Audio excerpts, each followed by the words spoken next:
I'm Anne-Marie from Hastings Camps. And I'm Victoria, also from Hastings Camps. And we have been talking a bit about anxiety, as this is a common problem for clients and families coming to us. And first of all, thinking about what is anxiety, and I think immediately about it's a kind of small fear. Are you agreeing with that? Yes, yeah, definitely. And it's usually projected into the future. Yes. And it's something that we very rarely have any control over. So I think it can be things like I'm worried about what other people will say about me. Yes. Or I'm worried about my exams. How it feels, how would you describe it feels being anxious? Oh, very physical. Yeah. Tummy aches, beating heart, hot, sweaty. A little bit electrified in the body, like it's... Yes, yeah, a bit shaky maybe. Yeah. Anxiety is actually your thoughts in your head, where you are threatening yourself with something. Yeah. I think about the brain, and something, Victoria, that I think is important for young people and parents to know, and clinicians, is that our brain is not fully developed until we are 25 years of age. But in here we have the fear and flight center, which unfortunately is fully developed when we are 17, around 70 years of age. Up here we have the manager, the boss, and that part is not developed fully until we are 25. So when we are young, we have much more of those feelings of being anxious or scared or worried about things. And it's much more difficult to control them because we use this part, the frontal lobe, to down-regulate our emotions too. Yeah. Would you agree that it's something that we learn in life? Yes. We are not born with those skills? No, we're not born with those skills. And a lot of it comes from our parents, what's being seen around us, unintentionally how people are talking to us. We do learn a lot of our reactions, our responses. Yeah. Thinking about that, the first strategy that any one of us will use is the one that is from evolution, from the wild animals' time, and that is to avoid it, to run away, hide, feel better. So we don't go into school, we don't turn up for the exam, we don't go to the party, we don't go shopping, we just stay at home and safe. Yeah, absolutely. But that will also deprive us on our life. And anxiety will always stay up here. Yeah.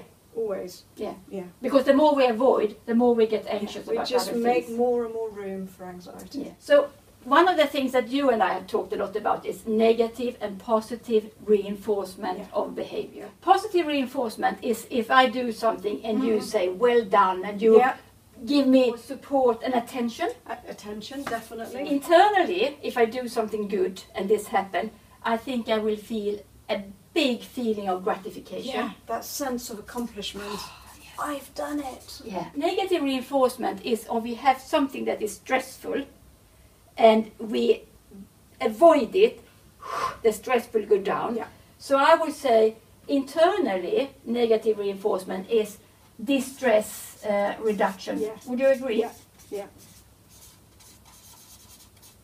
Negative reinforcement externally is avoidance. Yeah, definitely. Quite often, if you can just do it, get to school, once you're there, anxiety comes down anyway. I think if it's established anxiety, then you need to work out what is the thing that you're trying to overcome. Yeah. So is it going to school? Is it eating in public? Is it something that you would have at the top of?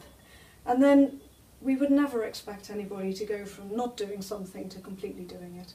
So then you work out the little steps that will get you to where you want to go. And then before you know it, you're miles away from where you began and at your goal. But you've done it in an incremental way. And we have a lot of group treatments in camps. Yes. And you are a group leader. Absolutely. And what do you say about Initially, groups are scary. Yeah. Nobody likes to do a group, but these are skills that you use in the social world. Yeah. And so the best place to learn them is socially, with other people who get it, who know how you're feeling, where you don't have to go into a room and say, I'm a bit anxious. They just know you are, so they're accepting. And it's the best way to learn anxiety strategies and skills in a group of people who just understand you. Yeah. Another thing I'm thinking about is to do a lot of exercise, because if we are exercising, running, going to the gym, playing tennis or badminton or whatever, the anxiety in the levels in the brain is going down because the brain is using a lot of more endorphin, calming hormones. And part of that is distraction, isn't it, Yeah, as well? yeah. Whereas if you're sitting at home feeling sad, you're missing out, you're feeling worried, the whole story is about the problem. Whereas you start doing other things, the problem just gets a little bit smaller. Yeah.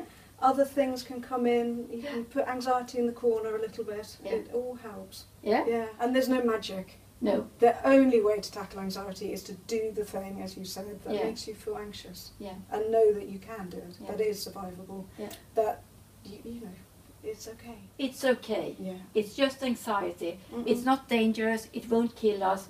We can manage it. Yeah. And I think that's a really key message. It's not dangerous. It's horrible, unpleasant, uncomfortable, Yeah. but survivable. Yeah.